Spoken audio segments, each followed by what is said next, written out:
Hello and welcome to the International Quilt Museum's virtual First Friday Fun. I'm Lauren Holt, Education Coordinator at the museum, and this month we're going to be taking a look at flag quilts. Patriotic motifs appear on many antique quilts dating back to the 1800s and include examples like this album signature quilt from the 1850s.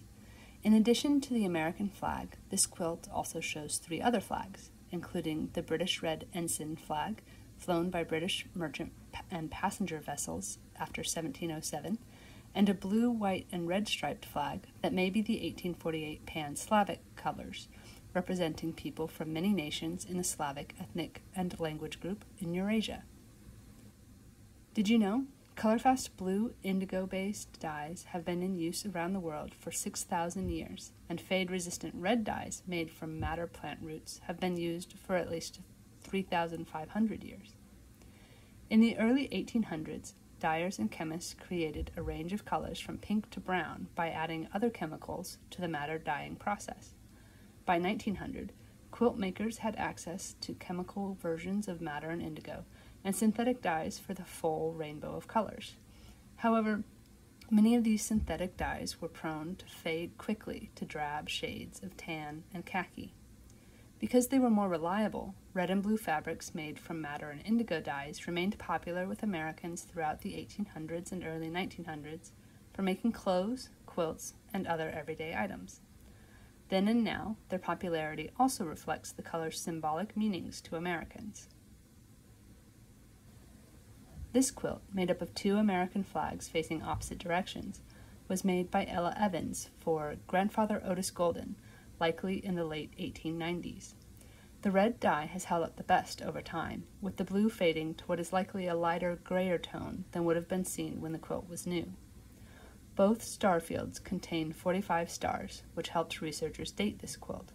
Utah became the 45th state in 1896, with Oklahoma following as the 46th state in 1907. Sarah Dothula Taylor used cotton tobacco sacks in this original design she called the Flag Quilt, completed around 1920. She removed the bag's seams, opened them, and dyed them red and blue, going so far as to also dye her quilting thread to match. Most of the flag and the red and blue background are pieced, but the 48 stars on the flag were hand-appliqued. Alaska and Hawaii would not become the 49th and 50th U.S. states with their stars added to the national flag until 1959. Now let's take a look at more modern flag quilts. These quilts are often inspired by the U.S. flag rather than recreating an accurate representation of it.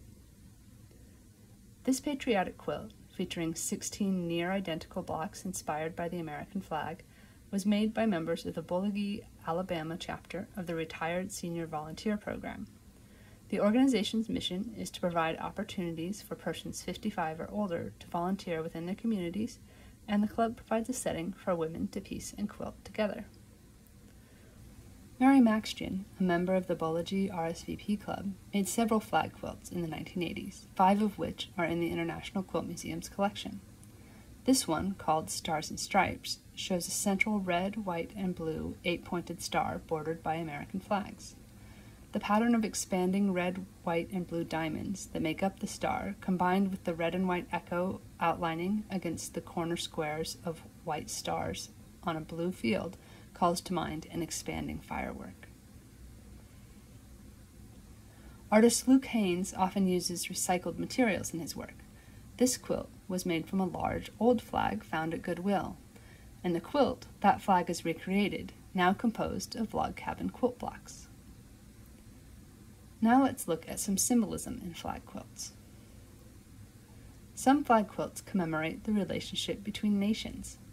In this photo, President John F. Kennedy meets with Vice President of Liberia, William R. Tolbert, and receives a gift of a quilt bearing both the Liberian and the United States flags. In Liberian diplomatic quilts, the U.S. and Liberian flags are often displayed as reflections of each other to show the close historical connection the countries share. Some patriotic quilts allude to the national flag indirectly. Mina Kuth was inspired to make this bicentennial signature quilt after reading about a quilt that had been signed by Abraham Lincoln. To collect signatures, she wrote 200 letters to entertainers, broadcasters, sports figures, and politicians. She received signed pieces of fabric from 154 of them.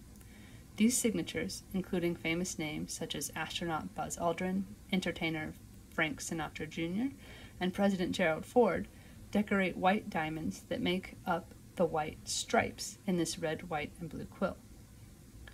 A dark blue border encircles the central design, with white stars appliqued over it. Each star bears the name of a U.S. state, and they are arranged counterclockwise in the order that the states were admitted to the Union. Hawaiian flag quilts usually display 4 pieced flags arranged around the appliqued and embroidered Royal Hawaiian coat of arms. The name of these quilts, Ku'uhaealoha, roughly translates as "my beloved flag." This example dates to the late 1890s, when Hawaii was annexed by the United States. The flag quilts became a way of preserving and memorializing the flag, even under colonial rule, as well as a way to express personal or family identities, cultural pride, or recognition of an individual's contributions to Hawaii. Hawaiian flag quilts are treasured heirlooms kept for display and never used. Quiltmaker and native Hawaiian Marie Elizabeth Estrella Akana was a seamstress for the Navy. She made 14 Hawaiian quilts over her lifetime as gifts to immediate family. This Hawaiian flag quilt, finished around 1955, was considered her greatest achievement. In 1990, Governor John Waihee declared July 31st to be Hawaiian Flag Day, which has been celebrated each year since. Now, on to the First Friday Fun Challenge. This month, the challenge is to use fabric or construction paper to create your own flag-inspired art.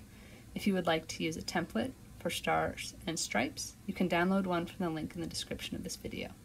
If you'd prefer to color, we also have a coloring sheet based on Mary Maxshin's Stars and Stripes quilt.